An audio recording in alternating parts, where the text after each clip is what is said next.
the response we got from those in government, the National Treasury and their bosses, is that they are basing the sale of Safaricom shares in terms of market price. I don't know whether they actually knew what market price is, because by the time they were talking about market price, the sale of Safaricom share at 34 shillings, other transactions were happening off the market, just like Safaricom. Those kind of transactions are called off the market transactions. One is NCBA. Before the announcement of the transaction in NCBA, the price was trading at below 70 shillings. That is the last quarter of last year. But the transaction price of NCBA to Netbank was over 102 shillings per share. And therefore, these things Kenyans know them. So I would request those in government to kindly shelve off those stale narratives to Kenyans.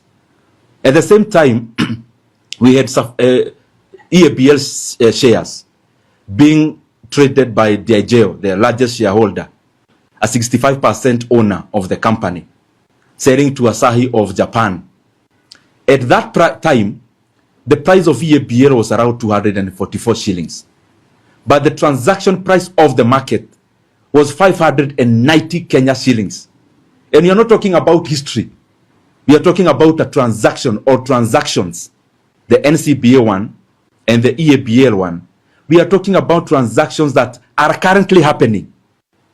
And therefore, it was, number one, very incompetent for anyone to come and just dump to Kenyans that they are selling our shares at what they called market price, and especially when the market has been grossly bearish. But now this is the point. You sold a narrative to Kenyans, a self-interested narrative, that the Safaricom share price at 34 shillings was being traded at an unimaginary premium. As late as last Friday, the share of Safaricom in the Nairobi Securities Exchange actually crossed the 34 shillings mark. So we are calling upon those people in government who are auctioning our assets for a song. A time has come when the markets themselves have betrayed you. The markets that you are hedging your narrative on is already past your transaction price. And therefore it is now time that Kenya halts and suspends the sale of Safaricom shares to Vodacom immediately, because Kenyans are already buying those shares at a cheaper price in the market. And because we've been seeing those in government just dumping, and they don't want to take responsibility to give credible feedback to Kenyans in terms of this transaction, I want to tell them this. We are giving you time to respond to issues that Kenyans are raising. And if people who are charged in negotiating for Kenyans will still continue to talk on behalf of the buyers, I am giving them this ultimatum today, that I am going to give Kenyans the contact of the directors of Vodacom so that Kenyans can engage them directly on behalf of their 100 shares per Kenyan, which the Kenyan government is selling. So we are going to give the number of the chairman of Vodacom, Justice Saki Makozoma, and the CEO of Vodacom, who was here actually to sign the deal, Mr. Shamil Aziz Josub. So if the people in government cannot competently address the issues Kenyans are raising, Kenyans have their phones and they have the ability to engage our buyers in a competent discussion so that they stop taking Kenyans for granted and our assets for granted. Kenya Commercial Bank, it is now time also that you be patriotic. KCB Capital, which is handling this transaction, you are aware, as I am aware, that there are people lined up with stock brokerage agencies at KCB Capital. And I want KCB to come in the open and explain to Kenyans why they would want to pay commissions to the same government officials of over 1 billion Kenya shillings in regards to this sale of Safaricom shares. So it is important, everyone who is concerned, let's be patriotic for once. We cannot be self-interested in every single deal that is happening in Kenya. This is the largest in terms of quantum since our independence. And we are going to call for order and accountability and transparency in this transaction until the right thing is done. Because currently, what they are doing is self-interested transactions at the expense of Kenyans. The second thing is Kenya Pipeline.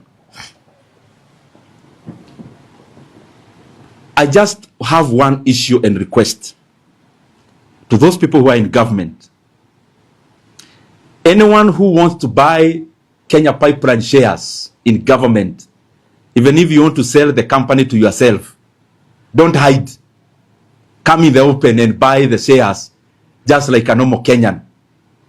Some of you in government are hiding other entities in regional, what is allocated as the regional category.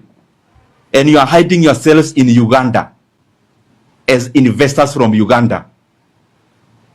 Good people, you are not going to mess our markets and infiltrate our Nairobi Securities Exchange through these kind of games. If you are buying these shares as a Kenyan, even if you are a leader, do it like a normal Kenyan. Or you explain to Kenyans why you are hiding. And those people who are purportedly buying them as Ugandan investors, know this. After the announcement of the results of Kenya Pipeline, Kenyans will know your faces. Because we know them and we know you.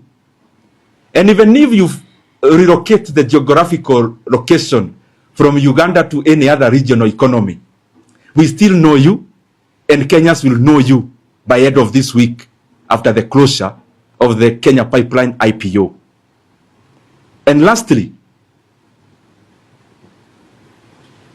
there are some few companies I want to request, because they are respected, that they do not succumb into political patronage. Vitol, who also owns Vivo, Rubis, Trafigura, and Sahara. The shares were allocated even before the IPO started. We know them. And you can go ahead if you want to go ahead. But we are not going to allow any Kenyan, again, any leader, to keep on running Kenya recklessly. If you are doing a market-based transaction, do it without having those other hard deals that you are having. And those companies, safeguard your name, keep off any political patronage, keep off from being used from politically based transactions. Because in Kenya, as you know, there is very few places to hide. And you're not going to hide either. So it is important that we do not bring our greed into the market. Let us keep off the market. Do your private transaction outside the market. And especially don't hide. And I'm saying this because you could have noted several transactions in our NSC. And I want to face the cameras and tell Kenyans that some of these transactions have been grade 1 patronage. Our cement companies now in Kenya are purportedly owned by a regional investor. That regional investor is a Kenyan. Let's stop hiding on the faces and the names of regional investors. And in the recent past, we have seen, for example, a company like East African Portland Cement, which is now 68% controlled by the so-called regional investors who are Kenyan. That the National Treasury last week went ahead to give a moratorium of over 1.94 billion Kenya shillings to a private company called East African Portland Cement. That 1.94 billion Kenya shillings is part of the money that is being converted into shares to allocate into political patronage. We cannot continue to play politics, and we cannot continue to play grade 1 patronage using public companies and public assets. If you want to become an investor in any sector in Kenya, just do it in a straight jacket. And we have seen a tendency, and especially in the oil sector, that now patronage is percolating from upstream all down to downstream.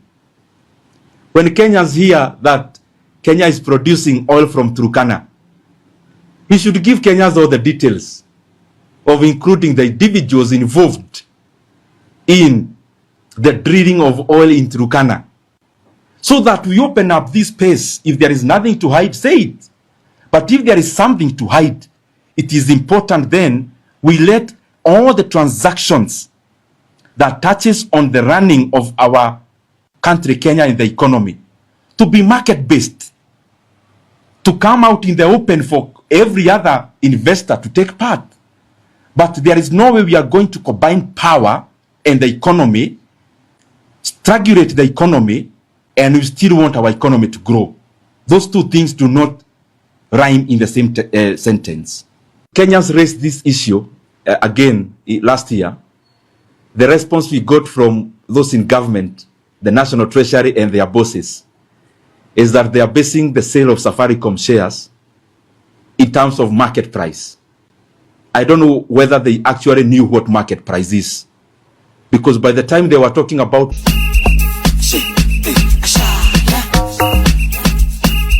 Shit.